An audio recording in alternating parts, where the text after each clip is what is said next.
You're looking at the presentation, topic 1, contractual background. This is a part of 6 topics for the subject of building contract administration. The first slide I've got here is it's a slide I've actually used on the beginning of every topic for this subject. It's a picture I took a couple of years ago in Seattle. It's a building called the EMP, the Experimental Music Program. And it's a fantastic looking building designed by an architect called Frank Gehry, who his idea for this building came up from smashing a few guitars on the ground and approaching the client, who was Paul Allen, the co-founder of Microsoft with Bill Gates. Paul Allen thought it was fantastic, and so they ran with it. I think this type of building, to me, would have presented a lot of challenges in its delivery, and so contract administration for a building like this really has to be. You have to be on top of it. It has to be running well. The documentation, the communication between each of the design team, the builders, and so forth. Everything's a little bit different here. The communication with the local authorities, what's expected from each other, is going to be a lot more critical. So anyway, let's move on now with the topic. First, I should make it clear that this presentation is additional to the study guide. It's not a replacement of the study guide, and it's really there to further assist in summarising the topics. This one, contractual background, and provide you with a clearer or another angle on what it is that contractual background means. I think the first question is, what is contract administration? Now, it's very clear that it's a process of administration that's being conducted in all offices, whether it be the client, the designers, the builder. And if we look at it, it is an overhead. It's something which all offices there are carrying. But I think it's very important to understand that it's about ensuring that the communication is clear, that it's written down, that it's recorded, that the original intent of the contract is understood, and it's being conducted in a way which we all agreed on originally. I look at it as if it's a double insurance. So in the sense that we've got the contract in place. Now we're doing is documenting and seeing that forward. We're actually driving through the process by adopting good contract administration practices.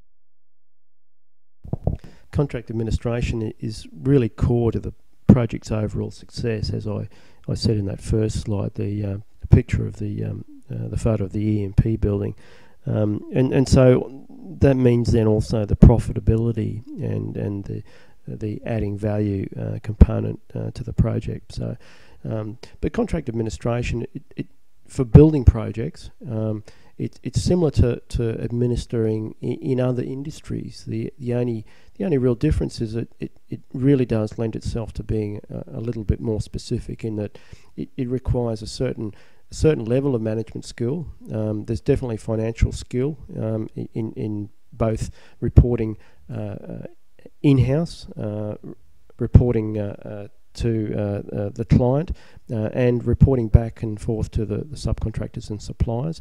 And so there's technical competence in there as well. You need to understand the construction process, timing, and a lot of the terminology, as well as the business constraints of suppliers, the contractors, and the client, and also even in some cases financing as well. So understanding that resource coordination and availability that is always apparent in building delivery. Now let's look at the parties to a building contract and the supporting team. If we look at it in real simplistic terms, it consists of, in every case, regardless of the form or contract type, which we'll look at later topics, it consists of a design team, the construction team, and the client. I've said there the client can be either private or government. private, that can be a large investment group or an individual. It could be a consortium of investors, or even an NGO, a non-government organisation, like a charitable organisation.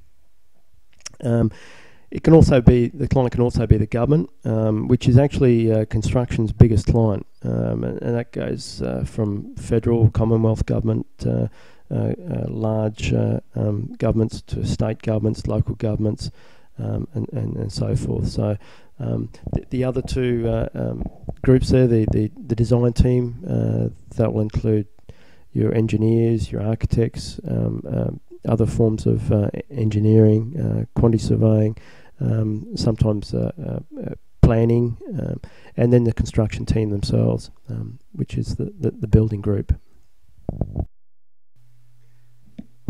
We must not forget the relationships with the external authorities too, and these include local councils, state and regulatory bodies, national bodies, and several other licensing bodies throughout the duration of the building delivery. So if we look now at the channels of communication, this diagram here represents, it's a traditional contract with architect acting as the project manager, but we can see here in red we've got the contractual obligations between the owner and the contractor. That's the main contractual link there. And then showing the dotted lines, you can see the levels of communication. Now you can see that there is a very a lot of communication flowing back and forth from the design team to the architect. There's a lot of reliance there. The contractor has a lot of communication with everybody out there, including the owner, the architect, all specialist consultants, suppliers, subcontractors. So from a contractor's perspective, contract administration is extremely important. All those communications need to be very well documented. The information really needs to be clearly dated, filed. It needs to be understood. It needs to be responded upon.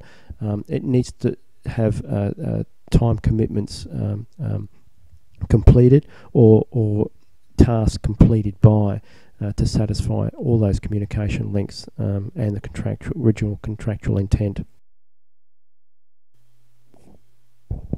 Let's talk a little bit more now about communications. Now, one of the biggest things I always find frustrating on projects is the correct communication channels. It's often that you'll have to correct the client who will want to go and talk directly to subcontractors, and subcontractors sometimes then will actually respond on these communications or requests and carry out things. Ensure always during the building project that the correct communication channels are being adopted, and if someone is talking to or there's requests or there's instructions being given to other parties, then the best thing to do is tell the party involved, or otherwise redirect that communication. So look, really you need to be talking to someone else about this on the project. This is really for the engineer, it's not for me. This is really for the builder, it's not for me. With all your communications, it's really important to be clear and precise.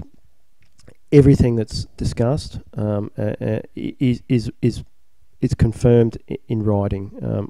Everything, whether it be meetings, in a diary, in some type of email communication, always get it written down. You'll won't believe how vital that information is. What day you're looking for when that first recognition of that problem occurred. You'll need some type of evidence to try to support that, to try to create the communication trail. It's great method of ensuring consistency and not having to rely too much on your own ability to every time create new documents, is to create a standardized form system. The other thing is to act promptly. Every time you get an instruction or there's something to be done on a project, or if there's a contractual time frame to be met, act and respond promptly. But at the same time, ensure that the requests that you're making on yourself and on others around you are realistic, that these requests, these timeframes and this particular type of work, it can definitely be met. So with these communications, it's really important that each of the parties knows their responsibilities when it comes to the statutory requirements on the project. What's their requirement? Is it in the design? Is it in the build precision? Is it in their do they have to provide certain information? Is it access, permissions, variations? How are they to respond? Project programming. Is it to conform to the program? Is it to reconsider the impact on program? Everybody has an involvement in all these items that I've noted here on this particular slide, and they're important for all parties to continually comply with and continually ensure that their responsibilities and duties are being met. We've come to the end now of the Topic 1 contractual background presentation, and now it's up to you to read the study guide, refer to the subject text or any course reading, and work through the workbook activities for this particular topic. If you've got any questions, you can post them to the student group, or otherwise email me your question directly.